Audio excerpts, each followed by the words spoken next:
میں 5 منٹ کے لیے اپنے ساتھی جناب مولانا امیر حمزہ صاحب سے گزارش کروں گا کہ وہ جن فتنوں سے متعلق یہ اجلاس منعقد کیا گیا ہے 5 منٹ میں اجمالاً ان کا تعارف پیش کر دیں۔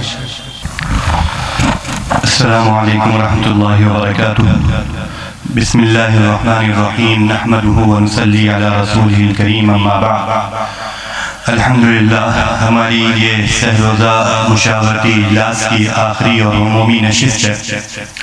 اس میں کئی اہم فتنے جو دور حاضر میں اپنے باطل کو پھیلا رہے ہیں، اپنی غلط چیزوں کو پھیلا رہے ہیں، اس تعلق سے گفتگو ہوئی، باتیں ہوئی، ان کا بس اجمالی خاکہ آپ حضرات کے سامنے پیش کرنا ہے۔ ہماری پہلی نشست جو ہے انکار حدیث کے تعلق سے فتنہ انکار حدیث کا مطلب یہ ہے، ہم لوگ عام طور پر سمجھتے ہیں کہ بس جو ڈائریکٹ انکار کرے، حدیث کو نہیں مانتے، اسے منکر حدیث کہیں گے۔ لیکن اگر ہم مارکیٹ میں نکلیں گے تو تمام منکرین حدیث یہ کہتے ہیں کہ ہم حدیث کو مانتے ہیں۔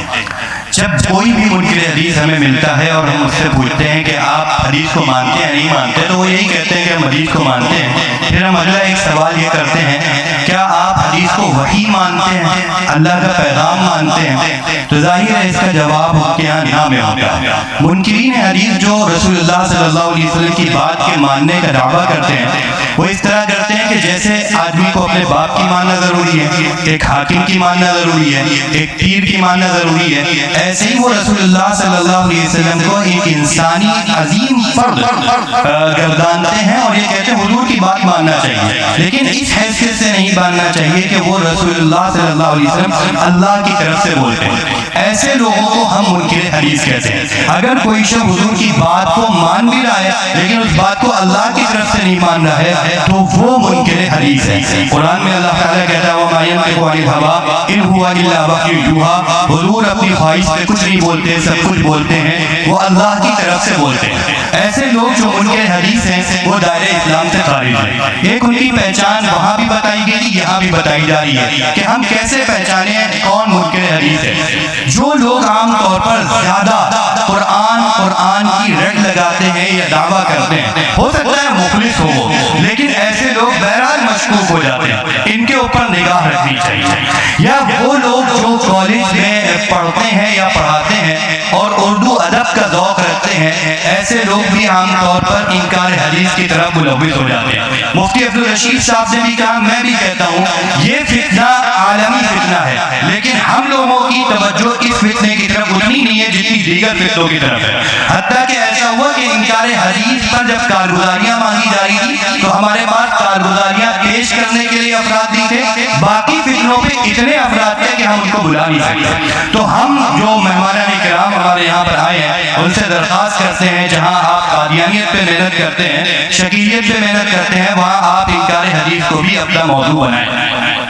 دوسرا فتنہ انجینئر محمد علی مرزا کا فتنہ۔ انجینئر محمد علی مرزا وہ لوگوں کو اسلاف سے، بزرگان دین سے اور پچھلے تمام لوگوں سے کاٹ کر یہ دعوت دیتا ہے کہ میں حق ہوں اور میں نے ہی صحیح دین کو سمجھا، مجھ سے پہلے دین کو کسی نے نہیں سمجھا۔ یہ اس کی بنیادی دعوت ہوتی ہے۔ اس دعوت میں وہ کہتا ہے ہم وہی مانیں گے جو قرآن اور صحیح حدیث میں ہوگا۔ جو دعوت پہلے غیر مقلدیت کی تھی وہ دعوت اب انجینئر محمد علی مرزا کی ہے۔ اور پھر اس کے ساتھ ساتھ وہ حضرت امیر معاویہ رضی اللہ تعالیٰ عنہ اور اس کے ساتھ ساتھ بہت سے صحابہ کرام رضی اللہ عنہ اجمعین پر بیجا اعتراضات کرتے ہیں۔ اس فتنے کے تعلق سے ہمیں سجد بات کیسے کرنا ہے، خاتمہ کیسے کرنا ہے، نوجوانوں کے ہم جوڑ کریں اور عظمت صحابہ اور صحابہ کرام رضی اللہ تعالیٰ عنہ اجمعین کے موضوع کے تعلق سے اپنے نوجوانوں کو اتنا حساس بنا دیں اور اتنی عظمت صحابہ کی دلوں میں بیٹھا دیں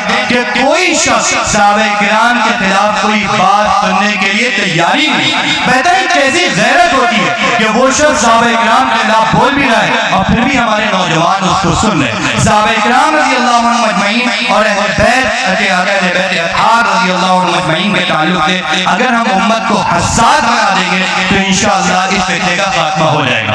تیسرا فتنہ ہمارا تھا شکیلیت کا اور گوہر شاہیت کا، یعنی تیسری تیسری اور چوتھی نشست تھی. شکیل دربھنگہ کے رہنے والا ایک شخص ہے. شکیل کو حضرت حافظ اقبال صاحب نے کہا تھے شکیلی فتنہ نہ کہا جائے, شکیل خانی فتنہ کہا جائے یا شکیلی قادیانی. یعنی جیسے پہلے مرزا غلام احمد قادیانی نے نبوت کا دعویٰ اور مسیحیت کا دعویٰ کیا تھا, یہ براہ راست نبوت کا دعویٰ نہیں کرتا لیکن مسیحیت کا دعویٰ یعنی اپنے آپ کو حضرت عیسیٰ علیہ السلام کہتا ہے اور اس کے ذمہ میں وہ گویا کہ نبوت کا بھی دعویٰ کرتا ہے. یہ فتنہ بھی جس طریقے سے قادیانی دار اسلام سے خارج ہے, پوری اس وقت ہندوستان کے تمام علماء کا متفقہ فیصلہ ہے کہ یہ فتنہ بھی دار اسلام سے خارج ہے. یہ لوگ کن پر محنت کرتے ہیں؟ یہ لوگ کالج کے اسٹوڈنٹ پر محنت کرتے ہیں. اسی طریقے سے جو تبلیغی جماعت کے ہمارے افراد جو ہوتے ہیں ان پر محنت کرتے ہیں.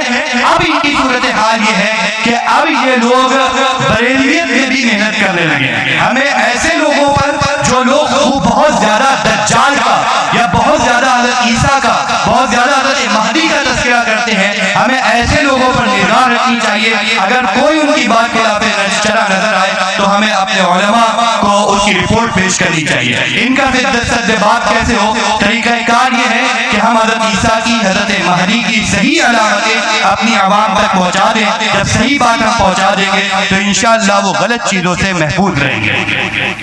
اسی طریقے سے گوھر شاہیت کا فتنہ, گوھر شاہی نے بھی مہدی ہونے کا دعویٰ کیا ہے. ریاض احمد گوھر شاہی نے, یہ لوگ جاہلوں میں کام کرتے ہیں. عام طور پر وہ لوگ جو قبرستان میں رہتے ہیں, جو درگاہوں اور مزاروں پہ رہتے ہیں, ان میں کام کرتے ہیں. ہمیں وہاں پر ان کا اور شکیلیت کا رد کرنے کا ایک ہی طریقہ ہے کہ حضرت عیسیٰ, حضرت مہدی کی صحیح علامات ہم بتا دیں, انشاءاللہ یہ فتنہ خود بخود ختم ہو جائے گا. اسی طریقے سے ہماری آج کی جو صبح کی نشست تھی یعنی 5ویں نشست, اس میں قادیانی فتنہ زیر بحث تھا. مرزا غلام احمد قادیانی, اس نے نبوت کا دعویٰ کیا تھا. اس کے ماننے والے ہمارے یہاں بڑی تعداد میں موجود ہیں ہندوستان میں, اور ہمارے کانپور میں بھی موجود ہیں. ابھی بعض علاقوں کی ایسی صورتحال آئی کہ کانپور سے ملے ہوئے بعض گاؤں ہیں, وہاں پر بھی قادیانی حضرات پہنچ چکے ہیں اور اپنا مرزاڑا قائم کر چکے ہیں. یہ فتنہ کیا کرتا ہے؟ قادیانیوں کی جو موجودہ صورتحال, دلائل آنے کے دلائل سے بھی سمجھاتا ہے, لیکن ابھی تک جو مجھے نظر آیا ہے قادیانیت کا زمینی سطح پر طریقہ کار کیا ہے,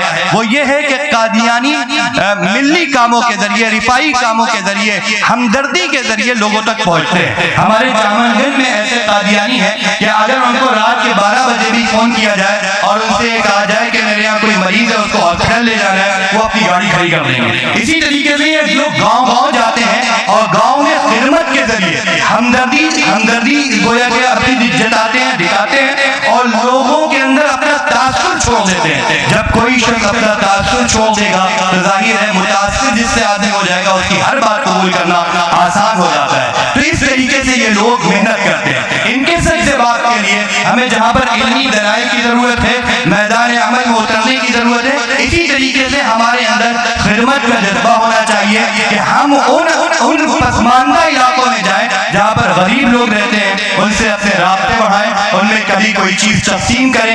اس طرح سے اگر ہم کام کریں گے تو انشاءاللہ اس فتنے کا بھی خاتمہ ہو جائے گا. یہ میں نے مختصراً بتایا کہ ان 5 دنوں میں کیا ہوا. ان 5 دنوں میں ان فتنوں کو زیر بحث لایا گیا اور ہمارے مختلف علماء کرام جو مختلف صوبوں سے تشریف لائے تھے انہوں نے اپنی کارگزاریاں پیش کری. ہم یہی امید کرتے ہیں ہم جو تمام حضرات یہاں پر آئے ہیں وہ یہاں سے علم لے کر جائیں گے کہ انشاءاللہ اب ہم اپنی زندگی کو حضرت محمد رسول اللہ صلی اللہ علیہ وسلم کی ناموس پہ قربان کریں گے اور حضور صلی اللہ علیہ وسلم کی رسالت اور ختم نبوت کے تحفظ کے لیے اپنے جان, اپنے مال, اپنے وقت کو خرچ کریں گے انشاءاللہ تعالی.